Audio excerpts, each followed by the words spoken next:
ngapain nih Din? Iya, bingung. Biasa syutingnya malam, biasa recordnya malam, sekarang pagi. Sore kali. Sore pagi. Udah sore. Aduh. Gimana? Nggak mendukung hari ini. Iya, parah banget. Dibilang hujan, nggak hujan, mendung-mendung doang. Dibilang panas, nggak panas-panas banget. Itu dia. Nggak sepanas kancah politik Indonesia. Waduh, Bapak sudah mulai mendobrak-dobrak sisi yang sangat rawan. Oke, jadi topik kita kali ini apa nih?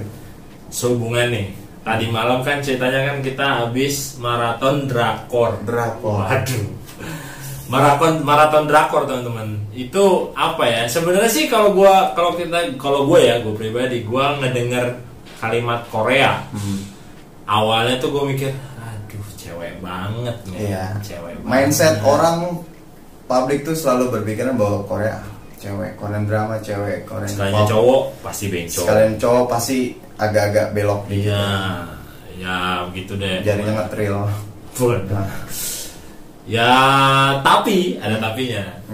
Ternyata drama Korea tadi malam sukses membuat gue begadang. Luar biasa. Maraton ya? Cuma 2 sih, tapi menurut kita buat beginner lumayan. Ceritanya buat ya coba sih buat teman-teman ya yang selama ini selalu berpikiran drama Korea mah cengeng doang, nggak jelas filmnya, cobain aja dulu.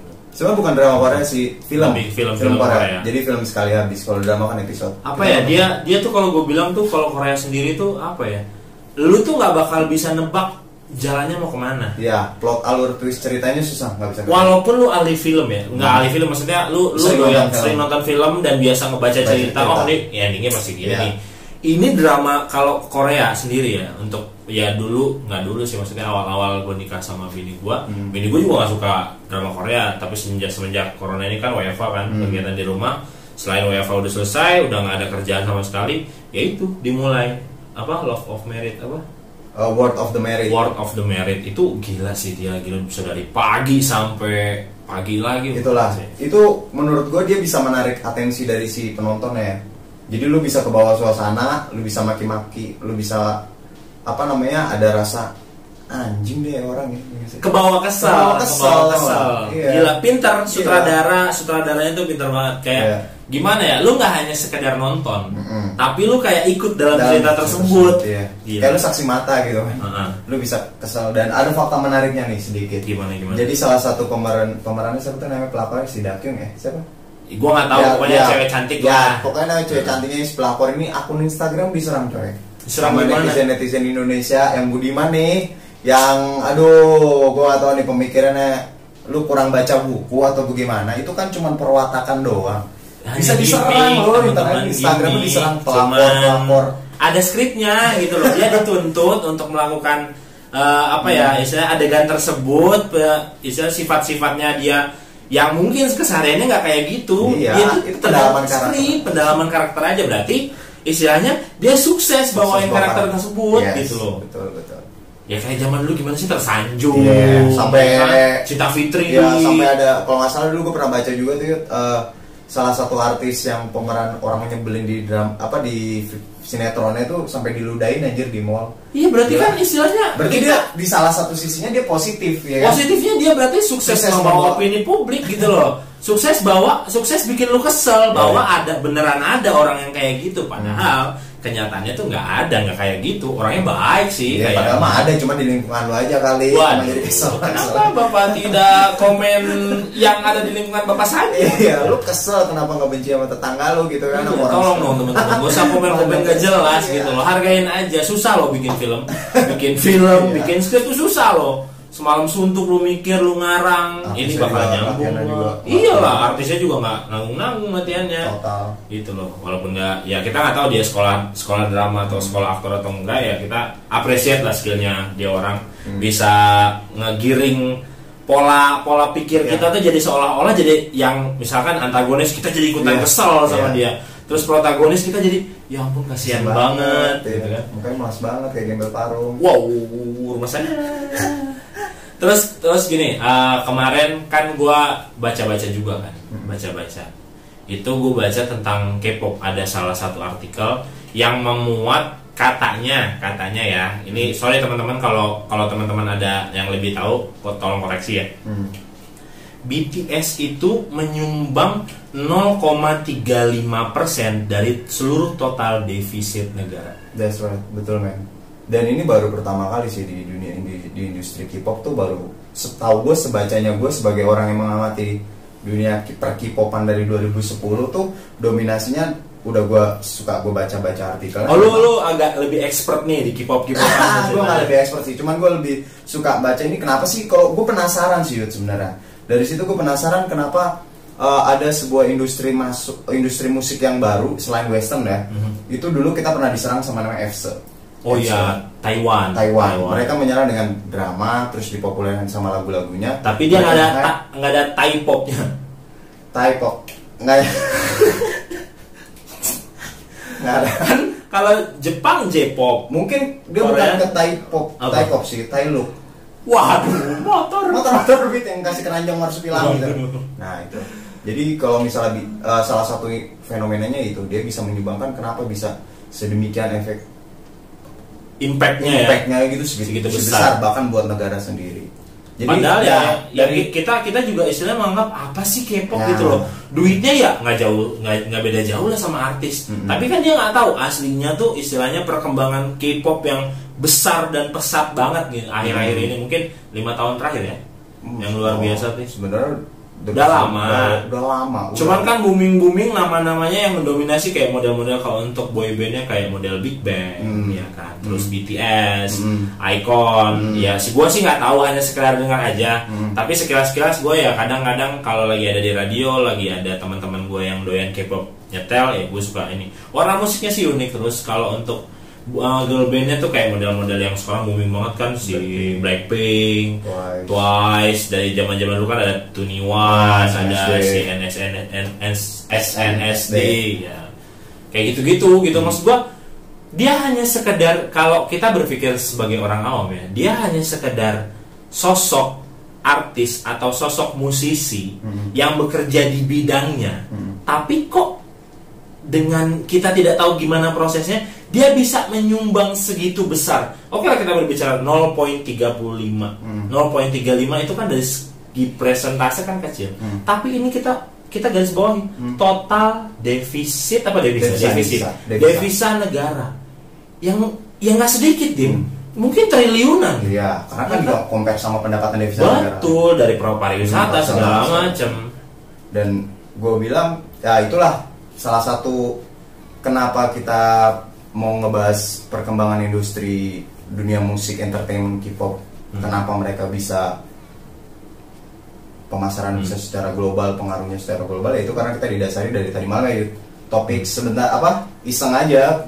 Kita ngomongin topik gimana kalau misalnya topik besok masalah K-pop, itu gara-gara tadi malam kita nonton drama Korea. Jadi tercetus ya, juga Dimas kan istilahnya kalau dibilang expert mungkin enggak ya, jauh ya. Cuman Dimas lebih istilahnya kalau dari segi warna musik, terus yang dia lakukan kehidupan sehari-hari itu dia Korea banget gitu loh.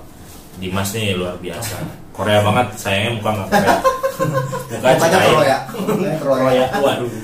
Aspal ban gitu. Terus nih gue juga mau nanya nih, untuk K-pop sendiri ini kan gue awam nih ya. Sebutlah anggap kalau dari 0 sampai 100 untuk pengetahuan K-pop gue di 0,05 mungkin. Hanya sekedar dengar, hanya sekedar tahu nama-namanya siapa gue nggak hafal. Di K-pop sendiri itu kan ada istilahnya ada tugas-tugasnya kan. Oh iya. Dalam personil dalam si bandnya tersebut kan nih ada yang nge-rap, ada yang apa sih sebutannya, captainnya mungkin, atau ada yang dance-nya doang, yang kayak gitu-gitu.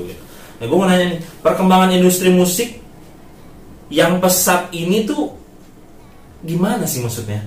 Terus apa sih K-pop tuh apa sih?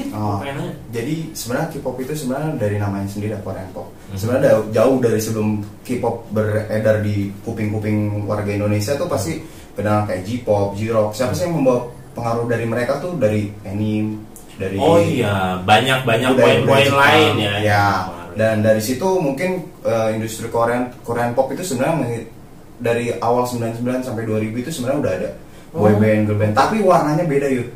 Warnanya tuh dia terlalu ke Amerika. Jadi kayak dulu awal-awal girl band boy band tuh kayak kiblat musiknya ya. Kiblat musiknya terlalu Amerika. Ngambil contoh video musiknya pun bahkan terlalu western banget sih. Kayak yang di Canyon. Iya, kayak gitu. Di cave iya, gitu. karena mereka kan inspirasi dari mereka mungkin boy band western kayak Westlife, NSYNC, Backstreet Boys dan lain-lain. Nah, dari situ perkembangan mereka tuh 99 sampai 2000 itu pengaruh mereka udah lumayan tuh. Cuman belum se-hit sekarang. Si K-pop ini. Si K-pop ini. Ya karena gue juga gini, karena kalau kita berbicara masalah pop, pop itu apa sih musik? Pop itu populer. Pop populer. Lebih ke populer kan. Cuman kalau untuk kuping Indonesia, pop itu kan istilahnya yang ya hampir 60% itu dari lirik ya kan.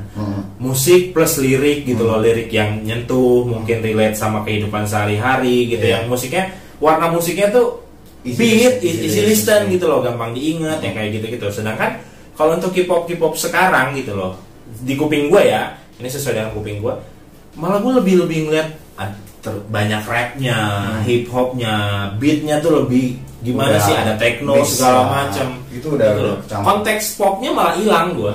Kalau menurut lo? Ya karena kalau kita compare dengan kayak King of Pop apa sih? Michael Jackson kan enggak yang nge-rap gitu kan enggak pop gitu, dia nyanyi gitu kan. Kayak di Indonesia model band-band pop tuh kan banyak kayak Noah, terus ya dulu dia Peter Pan, Ungu segala macam. Itu kan pop gitu loh. Nah, ketika gue compare dengan K-pop malah berbanding terbalik nih gitu loh. Konteksnya malah jadi populer bukan popnya gitu loh. Ya, karena di situ kan dibilang K-pop, Korean pop. Jadi sebenarnya dari kita masuk ke K-pop itu ada warna musiknya lagi nih.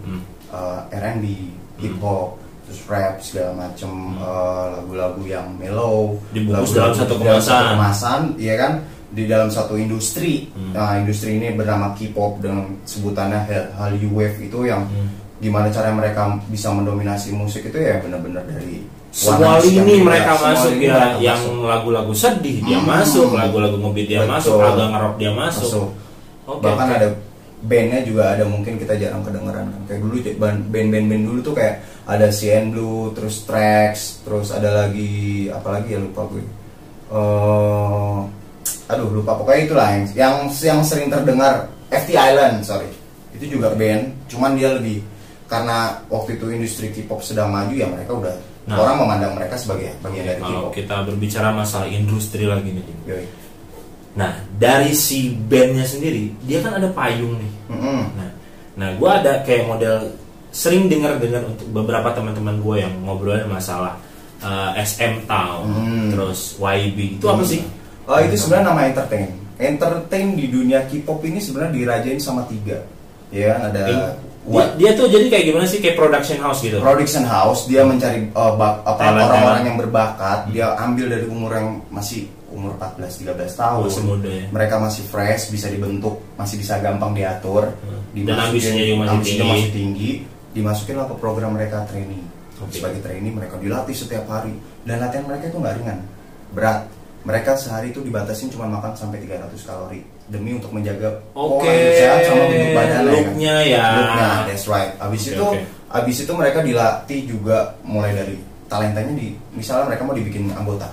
Ada yang dilatih, lu nge-rap nih, lu jago tuh nge-rap, lu jago dance meskipun mereka pun nanti diajarkan buat untuk koreografinya berdasarkan aliran musik. Ya karena memang K-pop sendiri identitasnya adalah dance ya. Iya, mereka memutus rantai pemikiran orang kalau boy band tuh kan, kalau Westlife tuh kan jarang ya lu ngeliat dance ya. Boy band gitu, ngeband dari segi musik dan suaranya sama kumpulan laki-laki. Konteksnya hanya sekedar itu, nyanyi aja gitu. Nah si K-pop ini datang dengan versi dan gaya warna baru, dengan dia bisa nyanyi, dia bisa nge-rap, dia bisa main musik mungkin, dia bisa ngedance. Itu yang istilahnya keunikan sendiri gitu. Yang bisa menarik pasar. Iya nggak sih? Oh ini baru nih. Kenapa sih ada orang bisa penasaran sama musik K-pop? Kan pertama karena mereka easy listening. Meskipun bahasanya beatnya lucu sih. Beatnya lucu, terus unik. So enak juga nih. Asik, dan untuk beberapa part kayak model lagu-lagu kayak mungkin ya bocornya teman-teman ya, kayak model Big Bang gitu, model kayak lagu-lagu dia yang Fantastic Baby, Good Boy itu sering dipakai-pakai sama DJ untuk mix-mix lagu gitu, dan masuk dari situ mereka ini lagu apa sih? Kok enak banget gitu. gitu. Lagu awalnya kayak gimana, didengerin dari situ tuh mungkin mulai menyebar. Balik lagi kita kalau misalnya kayak entertain tadi yang lu tanya, di situ di Korea sendiri punya 3 raksasa sebenarnya sih. Mereka yang mendominasi entertain di dunia per-K-popan Korea tuh ya mereka. Jadi kayak ada JYP, SM sama YG. Mereka punya warnanya sendiri-sendiri. Kalau di SM Entertain, lu bisa bakal temuin banyak penyanyi dengan vokalis yang luar biasa. Kalau di YG, mereka condong ke hip hop. Ya kan, lu bakal temuin mereka rapper-rapper luar biasa kayak GD, leadernya Big Bang, terus ada CL, leadernya si siapa?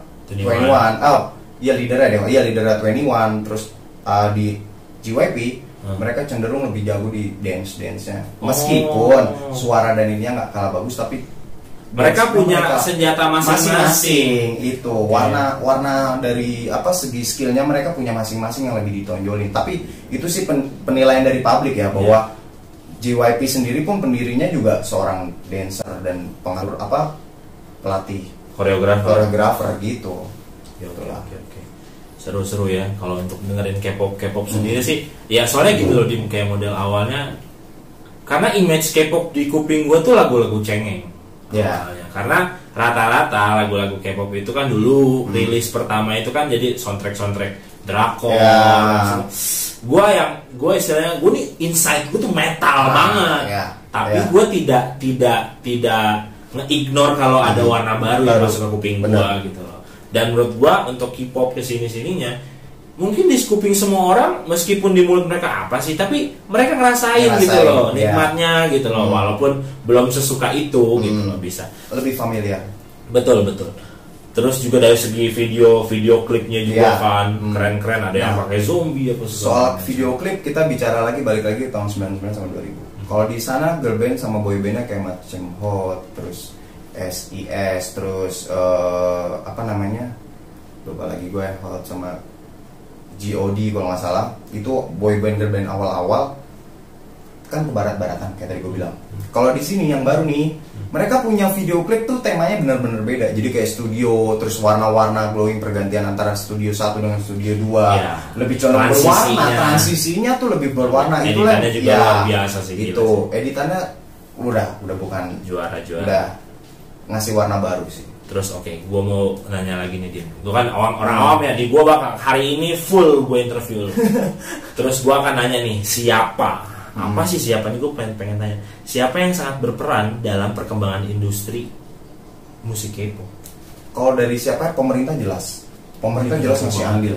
Mereka jelas memberikan jalan untuk para seniman K-pop ini. That's why 0.35% come ya. Dari situlah, karena mereka dari seniman itu ngerasa dihargai, dan mereka nggak segan buat melebarkan sayapnya. Itulah yang memberi mereka buat untuk meluaskan pasar-pasar totalitas mereka juga dipergampang, di jalan untuk akses luar negeri atau segala macam itu dipermudah sama negara mereka. Gila, berarti segitunya ya negara Korea ngedukung K-pop. Jadi buat pemerintah Indonesia terutama bidang kreatif, tolong K-popnya Menker Menteri Kreatif dan Pariwisata. Iya, Bapak Netivi Wisnu Tama. Bapak Wisnu Tama, tolong, siapa tahu kita masih punya banyak bibit talenta yang luar biasa. Tuh si Ipop bisa ada Ipop. Kan nama kota Ipop Indomie Pop. Waduh. Indomie Pop. Terus itu yang berarti dari negara ya. Terus yang kedua, boy band dan girl band yang fantastik tuh yang benar-benar istilahnya dia tuh nggak ada matinya gitu. Ada dari dia awal si K-pop berdiri, berkembang sampai istilahnya berlari cepat sampai sekarang. Itu apa sih? Ya istilahnya influence bagi boy band sama girl band yang baru tuh siapa sih gitu? Jelas kalau misal di industri K-pop sendiri, mereka tuh ada kayak first generation, second generation, third generation. Sekarang kita sedang menikmati third generation. Ketika second generation, siapa sih yang bisa memberikan efek dampak luar biasa kepada dongsengnya istilahnya tuh. Dongseng tuh kayak juniornya, memberi jalan dan memberi inspiratif tuh ya jelas. Kalau misal dari second generation ada banyak banget, ada Super Junior, ada Big Bang, ada Girls' Generation atau SNSD. Itu mereka memberikan dampak yang luar biasa kepada junior-junior. FX segala macem itu. Tahu juga gue berarti. Ya tahu, main. Gue jadi kayak. Ya soalnya kalau kita berbicara K-pop zaman dulu ya, zaman gue masih sekolah, zaman gue main game online kan. Gue main, mungkin teman-teman ada yang main Idol Street, Idol Dance Audition. Itu ada beberapa lagu-lagu K-pop sebenarnya untuk teman-teman. Right. Kalian sering mainin, kalian sering dengar, tapi sebenarnya kalian nggak tahu gitu loh. Karena paradigma orang selama ini K-pop seperti itu aja. Padahal banyak poin-poin yang mempengaruhi ke kehidupan kita sehari-hari gitu loh. Gue anak-anak warnet yang main audition, pasti main audition setiap hari. Kalau apa? Kalau misalkan ada beberapa server atau koneksi untuk game yang gue mainin itu lagi nge-lag atau lagi kurang bagus, gue main itu audition. Karena ya musiknya lucu, seru gitu. Easy listening. Ear catching lah.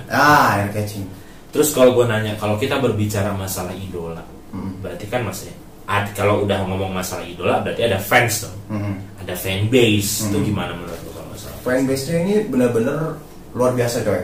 Fanbase-nya di mana di Korea nih, basis pendukung ini lebih liar loh daripada Indonesia yang bawa bendera slang. Kalau mereka cuma bisa bawa bendera gitu kan. Kalau di sana beda. Di sana mereka lebih ibaratnya lebih militan. Gimana caranya ngedudukin si boy band girl band favoritnya ini, idol mereka tetap untuk jadi posisi. Mereka browsing, mereka voting. Kalau di sana kan Korea kan ada sistem kayak Mnet Awards atau segala macam, itu kan via voting atau segala macam. Gue masih agak kurang tahu juga. Cuman mereka buat untuk nonton YouTube, tonton terus, subscribe terus, tonton terus, biar si idol mereka ini lebih kesana, lebih puncak lah istilahnya. Dari situ kita bisa ngomongin bahwa ternyata di era ini yang mendominasi sini, yang sini mendominasi ini, periode waktu tertentu yang mendominasi sini kayak gitu. Terus dari fanbase terus ada fanchan juga. Fanchan tuh? Jadi kayak misalnya si idolnya nyanyi nih di panggung, mereka punya yel-yelan sendiri. Iya. Oh, JKT48 yang kayak gitu-gitu ya. Cuman agak beda sih kan kalau dia ada agak bersorak. Gue nggak tahu ya. Cuman setahu gue sih yang di fanchan itu dia nyebutin nama-nama membernya si idolnya. Gitu. Terus kalau kita berbicara masalah perkembangan ya, perkembangan ini kan K-pop industrinya sudah mendunia ya, udah nguasain segala lini gitu loh. Bahkan di YouTube sendiri video yang paling banyak view-nya itu ya K-pop gitu loh. Gue pengen nanya nih, kan beberapa hari yang lalu gue browsing kan, gue buka YouTube, itu konsernya mereka sampai ke negara-negara yang istilahnya kita tuh gak bakal terpikir ini industri Asia gitu loh.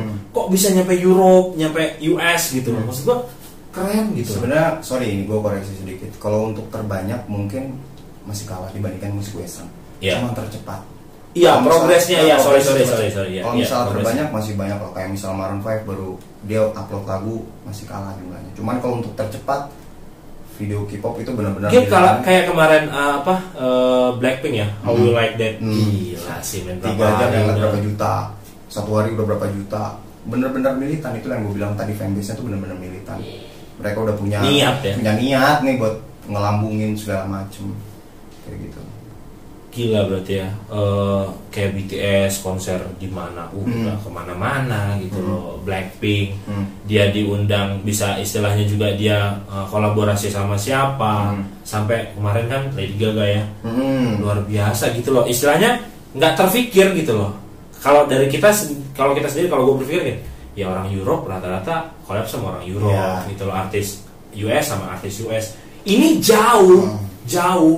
Berarti kan istilahnya apa ya, pengaruhnya, dampaknya juga udah gede banget. Mereka bisa nangkep bahwa ini lagi ngehits nih, gue duet, gue punya fanbase dari gue, dari fanbase dari mereka gitu kan, duet.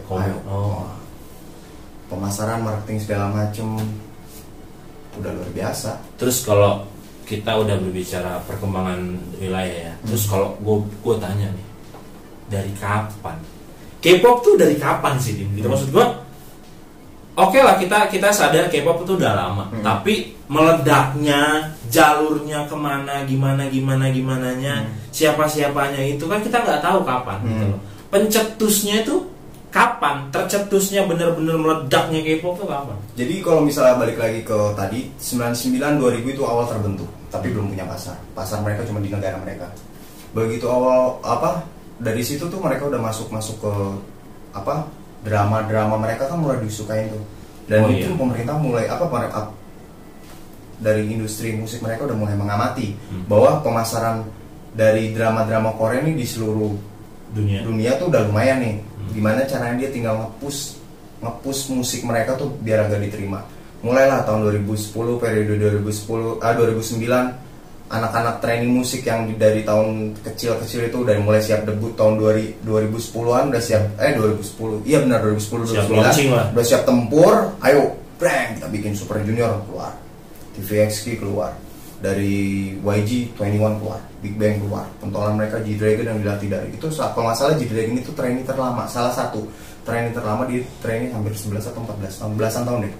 Habis itu dia jadi selama dia training nggak ada show sama sekali? Nggak ada, dia hanya fokus training aja, nyanyi. Terus mereka juga bikin lagu juga, cuman solo, nggak ada Big Bang-nya belum ada.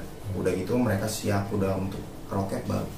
Jadi kalau kita berbicara masalah dari Bibit sendiri, mereka nge-collect orang, terus udah nentuin ke depannya mau jadi seperti apa, atau mereka najemin skillnya dulu, baru ngegabungin, nge-compare mau buat apa?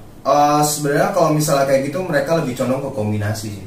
Jadi misalnya lu GD nih, kayak misalnya contohnya aja ya, si YG ngeliat GD ini sebagai orang yang wah kayaknya multi talent nih, dia bisa jadi songwriter juga jago. Akhirnya dia dijadikan seorang leader.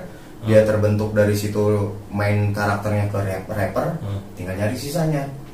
Sisa-sisanya itu mungkin bisa dibilang training buat 3 tahun, 4 tahun. Berarti istilahnya istilahnya dalam pembentukan sebuah boy band sendiri harus benar-benar udah nemuin karakter yang bakal bisa ngelit nih. Yoi. Ketika sudah ada karakter yang bisa ngelit, barulah dicari subjek-subjek pendukung. Ya. Ini posisi yang kosong, main vokal gue belum ada. Diambil lah kalau dari Big Bang diambil ada Isung, segala macam Seungri diambil, Top diambil, Taeyang diambil. Itu yang trainee mungkin nggak selama GD, cuman dari YG-nya mungkin udah ngeliat karakter mereka kesini nih, tinggal disetir. Daesung cocok ke vokal ya, cocok. Dah 2010, 2009 2010 mereka udah siap tempur. Terus kalau kita ini kan perkembangan nih, menurut ya kita ngobrol-ngobrol aja, ngobrol asik aja ya. Menurut lu sampai kapan sih ini bisa bertahan gitu loh? Tergantung dari budaya dari industri musik mereka bisa bertahan sampai mana, pemasaran mereka bisa sampai mana, terus efeknya mereka bisa sampai mana. Kalau misalnya dulu mereka bisa memasukkan pengaruh-pengaruh K-pop ke dalam variety show, mereka menghadirkan salah satu idol grupnya jadi bintang tamu di variety show, mereka bakal terus atensi mereka terus dapat. Terus pemasaran mereka, musik mereka semakin baru, semakin ada acara baru kayak Produce 101, pencarian talenta. Jadi 1 tahun itu kalau nggak salah Produce 101 itu setahun ntar bubar. Ntar dia bisa entertainment bikin sendiri. Selalu ada pasar baru, selalu ada cara baru dalam dunia K-pop itu buat mempertahankan dominasi. Karena gue lihat sendiri ya, Korea ini menyebarkan suatu istilahnya bukan ajaran ya kita sebutnya suatu sebuah sekte. Bukan Pak, nanti saya ditembak. Korea ini nyebarin suatu objek, nggak kita objek sih sebutnya gimana ya sebutnya. Nyebarin suatu pengaruh itu dari segala lini soalnya gue lihat kayak model kita nggak usah munafik lah, 2017, 2018, 2019 tuh boomingnya makanan Korea, bener nggak sih? Betul. Siapa sih yang nggak tahu kimchi sekarang? Iya nggak? Iya. Padahal ya maaf sebelumnya saya orang Padang gitu loh, lobak diasemin, dijadiin acar, terus dikasih cabai. Enggak gua banget, tapi karena pengaruhnya begitu besar. Dari hari-hari kita nonton K-pop, hari-hari kita dengerin drama Korea, hari-hari kita nonton drama Korea, terus hari-hari kita dengerin K-pop, mau nggak mau kebangun gitu loh, kebangun. Terus sampai ada yang gaya makannya tuh sampai kayak orang Korea anjir, pakai baskom yang besi gitu terus pakai sumpit. Apaan sih sampai segitunya? Sampai beli sampai di online shop dijual gitu loh. Perlengkapan makan gitu loh. Terus dari fashion juga gitu loh. Kalau ya nggak usah munafik deh. Zamannya dulu Harajuku, iya nggak sih? Rambut Tsubasa kan gila ngeri banget. Tapi ketika Korea masuk dari segala lini, baju-baju ya kalau gue sendiri karena gue nggak bisa nge-compare se-ekstrim Korean style gitu. Menurut gue sulit gitu loh, lu nge-compare jas dengan dalamannya kaos, pakai celana pendek, pakai flat shoes, rambut lu klimis. Mungkin untuk beberapa orang cocok. Tapi kan kalau balik lagi ke kita yang mukanya terlahir secara style Citayam, waduh, kelihatan Padang, kelihatan Jawa, ya kan nggak pantas. Yang ada lu rambut lu mau nyocok orang Korea, mau warna merah jadinya kayak ikan gapi. Waduh. Kalau rada cahaya dikit, pelangi deh. Kulit hitam rambut merah, kipop kagak, ikan gapi Dekat-dekatan ngedok. Cupang. Rambut merah ketemu rambut kuning nih tengah jalan berantem. Gila, ngedok begini kupingnya keluar. Gitu loh, maksud gue luar biasa sih Korea. Gue apa ya, karena gue besar, gue bukan musisi tapi dari kecil itu almarhum bokap gue tuh udah ngedidik gue lewat musik gitu. Dari beberapa bokap gue tuh nge-influence kuping gue ya dari beberapa jenis musik, karena bokap gue kan basicnya doyan death metal kan. Bokap gue tuh suka yang keras-keras, almarhum tuh suka yang musik-musik keras gitu. Terus doyan jazz juga, doyan keroncong, pop juga dia nggak nolak, dangdut juga dia nggak nolak. Jadi memang dari kecil itu gue sudah dibimbing untuk seneng sama nada, seneng sama musik, seneng sama warna musik. Ditambah sekarang ini perkembangan musik kan luar biasa nih, terutama dari Korea sendiri, gitu loh.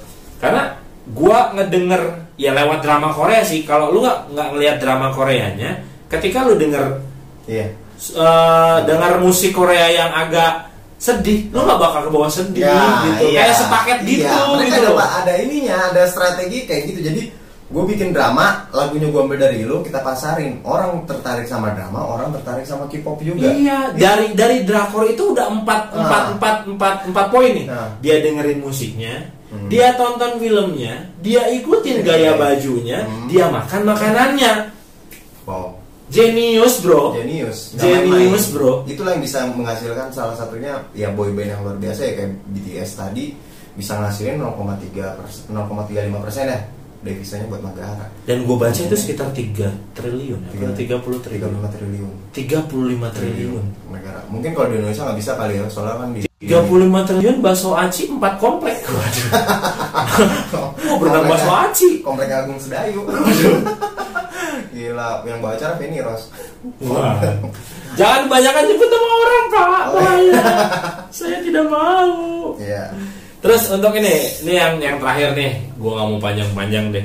Bagaimana mereka mempertahankan industri musik K-pop di kancah dunia? Balik lagi tadi, pemasaran. Caranya begini. Dari periode 2010 sampai 2014-an, mereka punya strategi. Industri K-pop di sana, mereka ngambil salah satu member itu mereka ngambil dari negara lain. Contoh kayak 21, membernya itu Sandara Park, dia orang Thailand. Oke. 2PM, dia ngambil sorry Sandara itu kalau nggak salah orang Thailand apa Filipina gitu, gue lupa. Orang Filipina. Kayak Sandara Park sama adiknya namanya sih di Korea namanya Thunder, cuman kalau di itu Pak Condong kalau nggak salah itu dia adiknya juga, cuman dia Condong mana? Condong ke kiri, condong ke kanan? Condong ke pemerintahan sih. Wow, jangan dong pemerintah Pak. Saya masih membangun ini. Condong itu masuk ke Condong kalau nggak salah ya. Namanya itu dia masuk ke ikut boyband juga, namanya M-Black. Dia masuk juga, Ampoknya ikut. Dari situ nanti ada 2PM. 2PM ngambil si siapa? Membernya ini salah satunya si Nikun, orang Jepang, Thailand. Oh banyak juga berarti Thailand ya. Dari situ tuh lama-lama kesini dari generasi yang ketiga nih, Twice ngambil dari Jepang. Terus kemarin yang baru masih ngehits si Secret Number dari Indonesia, si Dita Karang.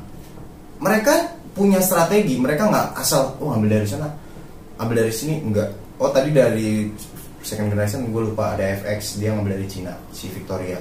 Dia ngambil dia buat ngambil atensi ya. market, ya kan? Jadi secara tidak langsung istilahnya di negara tujuannya itu yang dia diambil si subjeknya itu, jadi secara nggak langsung kayak wah marketnya juga mau nggak mau karena ada orang gua di sana, pride-nya jadi nambah karena ada orang Indonesia di girl band itu, jadi orang Indonesia wah gila ya, itu marketnya mereka najemin market dari situ. Ya contoh lah yang lebih ekstrim, kalau mereka misal ada member 1 member 2 member orang luar, ini ada EXO nih, ada EXO waktu launching 2012 mereka ada EXO-K sama EXO-M. EXO-K cenderung membernya orang Korea semua, EXO-M cenderung orang Chinese semua. Jadi pasar mereka ada 2, Korea yang di EXO-K, EXO-M yang di pemasaran di China. Dan gue juga salutnya sama Korea, kayak model dulu Super Junior kan ada yang Mandarin, iya, ada yang Korea, ada yang Jepang, ada nggak sih? Jepang kayaknya nggak ada deh. Nggak ada ya, cuma Korea Mandarin doang. Oh, itu dari situ mereka najemin pasar mereka. Mereka mencoba menarik atensi publik yang tadinya nggak suka Korea, jadi suka. Karena apa? Karena pasti berita kayak gitu ngehits dong di timeline mereka. Mereka penasaran, mereka dengerin lagunya, mereka tertarik. Dari situ nggak di Indonesia doang, di Thailand, di Filipina pun sama. Mereka menajamkan pasar market mereka dengan cara seperti itu. Dan marketnya gue lihat kalau untuk Korea sendiri stabil. Kayak model untuk Korea sendiri kan terkenal dengan wamilnya mereka ya. Kayak model Big Bang sendiri, Big Bang. Ya untuk laki-laki kan di Korea itu kan ada wamil kan. Ada satu momen di saat lu tuh diperlukan sama negara untuk sumbangsi lu sebagai tentara gitu. Karena mereka kan sebenarnya negara yang bisa berperang kapan aja. Ya, kenapa lah itulah dibilang ada wamil itu supaya ketika nanti negara darurat lu udah punya basicnya. Lu ready. Buat senjata, jangan sampai ke Indonesia lagi ntar bawa bambu beruncing kan nggak mungkin. Sekarang bambu udah karena kan negara kita juga lagi nggak kondisi ready buat perang kayak mereka kan sama Korea. Ya tapi kan siapa yang tahu kan kalau memang well prepare, ya balik lagi perang itu akan menang kalau salah satu faktornya adalah well prepare. Ya, kesiapan. Dan itu ketika mereka beberapa personilnya ikut wamil, fanbase-nya nggak goyang. Ya nggak goyang, pasti mereka fanbase-nya nggak goyang. Mereka punya loyalitas yang luar biasa dipertanyakan lah, udah luar biasa. Dan yang jadi jadi orang suka Korean pop, dance, bencong segala macem, agak kuno pemikirannya. Iri bilang bos. Muka Anda kurang bagus. Operasi plastik. Gue tahu, gue bukan dokter, tapi gue tahu operasi plastik itu nggak pakai plastik gitu kan. Jadi namanya aja sebutan pakai plastik aja. Lu nggak bisa menjudge sebuah musik bahwa Korean orang yang artis-artis K-pop ini, walaupun itu mereka cuma tuntutan karakter, tuntutan dari karena itu kan pengen ngebangun atensi lu. Istilahnya lu ngedengerin musik yang bagus, suaranya bagus, kalau mukanya kurang, itu kan kurang juga gitu. Tapi kalau lu lengkap, suaranya bagus, terus warna musiknya oke, video klipnya keren, terus muka personilnya ganteng-ganteng, kan lu juga yang jadi kan bisa lebih diterima publik. Betul. Ya kan? Lu sekarang giliran ada kayak gitu lu cemooh. Tapi giliran ada kangen band keluar yang dengan segala kesederhanaannya, lu cuma juga maunya apa sih coba? Sekarang gue tanya anggota Maroon 5 yang lo tahu cuman si Adam Levine yang ganteng doang. Iya kan? Itulah. Lu nggak tahu, gitarisnya lu nggak tahu. Lu tuh Adam Levine, kenapa? Adam Levine yang lebih nongol suaranya dan lebih ganteng. Nggak usah jauh-jauh deh. Padahal namanya Maroon 5. Iya. Kita berbicara Indo aja deh. Sekarang ini gue tanya buat teman-teman, kalau lu berbicara Seventeen yang kemarin kena istilahnya musibah, seluruh personilnya meninggal gara-gara bencana tsunami kan. Sekarang gue tanya, personil yang itu siapa? Ivan doang kan, vokalisnya doang. Tolong teman-teman, even lu suka sama sesuatu, please total gitu loh. Jadi ketika kita nggak berbicara lu berperang opini sama orang, tapi lu tuh kalau mau menjelaskan sesuatu yang lu suka, lu tuh bisa detail, jadi orang bisa ngehargain semua opini lu gitu loh. Benar. Jadi bukan cuma sekedar judge, opini beropini boleh, nggak salah beropini, nggak salah. Cuman tolong siapkan data yang valid dulu gitu loh kalau lu mau beropini. Benar. Terus untuk K-pop sendiri nih, menurut lo ada pesan-pesan nggak buat teman-teman pendengar, buat teman-teman kita nih di luar sana yang belum doyan K-pop ataupun yang sudah doyan K-pop? Sebenarnya nggak ada penghalang ya buat lu suka musik sesuatu genre musik apapun lu suka, tapi nggak usah terlalu menjudge orang. Ya mungkin ada fansnya yang alay-alay segala macam, tapi lu nggak bisa. Itu cara mereka suka. Itu cara mereka suka. Mereka hanya mengeksploitasi mengeksplor diri mereka bahwa mereka suka idol seperti ini. Dan lagi kalau misal lu fansnya BTS, lu fansnya Super Junior, ini lebih condong ke fanbase Korea. Udahlah, nggak usah lu bertarung siapa yang pave the way, siapa yang ngebuka jalan, siapa yang ngebuka jalan duluan untuk dunia internasional. Ada yang bilang BTS BTS not pave the way, but he prepare their own way gitu kan. Itu selalu jadi masalah gitu kan. Udahlah, nggak usah kayak gitu. Sekarang industri musik, selama lu ngehit, selama lu nge-hype, pasti dunia mancanegara tuh pasti nyorot lu dan ngambil lu buat jadi bagian dari perkembangan musik mereka.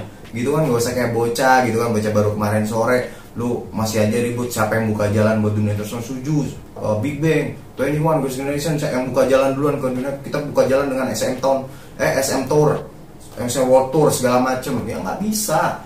Mereka hanya ada porsi masing-masingnya. Ketika dunia western memandang mereka musik sedang berkembang, mereka ajak duet, atau dari K-pop yang mengajak duet untuk menaikkan pamor, saling bekerja sama, simbiosis mutualisme, gitu. Udah sih, itu aja sih. Dari gue sih ininya gini, lihat deh gini teman-teman. Ketika mereka dalam satu panggung, ketika mereka dalam satu event, mereka yang artisnya aja nggak berisik, mereka yang istilahnya bintangnya, rising starnya, yang kalian idam-idamkan aja nggak berkomentar gitu loh. Mereka tetap akur satu sama lain. Tapi please teman-teman, kita hanya sekedar listener, kita hanya sekedar orang yang suka, orang yang ngefans sama mereka. Nggak usah lah berperang, mau ngapain sih? Nggak ada gunanya gitu loh. Lu ngadu bacot untuk hal yang sebenarnya tidak perlu dikeluhkan, tidak perlu lu perseterukan gitu loh, maksud gua. Enjoy the music, man. Iya, nikmatin aja gitu. Lu suka K-pop ya, lu denger K-pop silakan, tidak ada yang larang. Lu suka rock, lu suka metal, silakan. Jangan saling caci maki. Kita setiap orang punya stylenya, setiap orang punya hobinya, setiap orang punya kesukaannya masing-masing. Kita berhak menghargai satu sama lain. Itu yang harus teman-teman ingat. Lu boleh suka, tapi bukan berarti lu suka sesuatu lu merasa hebat lebih dari sesuatu yang Yes, betul sekali. Di atas langit masih ada langit. Ingat men, someday siapapun itu pasti akan berada di posisi di bawah. Someday siapapun orang itu yang dari bawah pasti akan ada di posisi atas. Jadi buat teman-teman saling dukung, saling support. Tetap terus, ya kalau bisa sih wadahnya jangan hanya sekedar si satu subjeknya aja. Kalau bisa ya K-pop aja regional gitu loh, saling dukung satu sama lain. Apa sih yang harus diperseterukan itu, apa sih yang harus didebatin gitu sih. Kalau dari gua gitu aja sih, Dim. Ada dari gue sih lebih itulah, cuman kita ngebahas dominasi. Ini lebih sharing-sharing ya, maaf ya, kurang bercanda-canda ya, karena sebenarnya gue bukan ngerasa expert apa segala macam, tapi itulah yang sering gue baca karena gue suka main media sosial. Pergerakan media sosial tuh kayak gimana sih, ya sering terjadi ya kayak gitu. Itulah perkembangan yang nggak bisa kita pungkiri. Kalau lu mau melihat kenapa sih K-pop bisa sampai tajam sampai 11 tahun loh, nggak hilang-hilang. Ya itulah, itu yang sedikit gue jabarin. Mungkin kalau ada teman-teman yang lebih tahu, ya Gus kasih masukan aja ke kita. Kayak kita bukan expert, kita bukan yang jago, terutama gue ya. Kalau mungkin Dimas sudah suka K-pop berarti 2010 ya? Dari 2010 sih. 2010, at least 10 tahun ya. Secara tidak langsung mungkin dari ya from 0 to 100 berarti ya mungkin ya sekitar mungkin 20 atau 30% dia tahu sedikit banyak. Gue hanya sekedar pengen tahu gitu loh, karena memang pertama gue pendengar baru, gue juga penikmat Korean style baru. Makanannya ada beberapa yang gue suka, ada beberapa yang gue nggak suka ya. Setiap orang Korea sukanya kimchi loh. Wow, kalau kimchi 50.000 plus proposal nggak bos. Beda Pak. Beda. Kimchi Depok bos Samsung. Beda Pak, itu kimchi. Itu aja sih dari kita ya. Dari gua, dari gua pribadi, dari Dimas pribadi. Buat teman-teman yang mau ngasih masukan, jangan lupa juga kita ada sosmed ya. Dari gue sendiri gue ada Instagram, Dimas juga ada Instagram, bisa di komen di Instagram gue, bisa DM juga, bisa follow juga. Atau lu request mau bahas topik apa gitu, atau lu sendiri ya. Kita sih nggak butuh narasumber yang kompeten, kita nggak butuh orang yang pintar, tapi yang cukup cocok pemikirannya sama kita. Lu mau jadi narasumber boleh, lu mau ngasih masukan dan opini silakan, nggak masalah. Itu sih dari gua, cukup sekian dan terima kasih. Thank you juga buat teman-teman yang udah dengerin selama ini. Memang kita sih belum besar ya, Ngocok belum besar, tapi insya Allah mungkin dengan dukungan teman-teman semua ya kita bisa bergerak lah ke depannya gitu. Ingat juga jangan lupa dengerin, jangan lupa share juga teman-teman. Kita ada di beberapa platform Nanti mungkin kita akan bergerak di YouTube, tapi kita sekarang ada di Anchor, terus ada di Spotify dan Google Podcast buat teman-teman yang mau dengerin. Ya, Tim. Oke, sekian dari gua. Itu aja sih. Sampai ketemu lagi minggu depan. Oh iya, sama jaga kesehatan. Jaga kesehatan, ingat teman-teman, kalau mau keluar tetap pahamin dan patuhin protokol yang ada. Ya, pakai masker. Ingat, masker memang tidak menyembuhkan, tapi seenggaknya ngejaga lu dari virus corona. Betul. Apalagi masker spirulina. Wow, itu menjaga lu dari keriput. Sekian, gua Yuda. Gua Dimas. Ciao.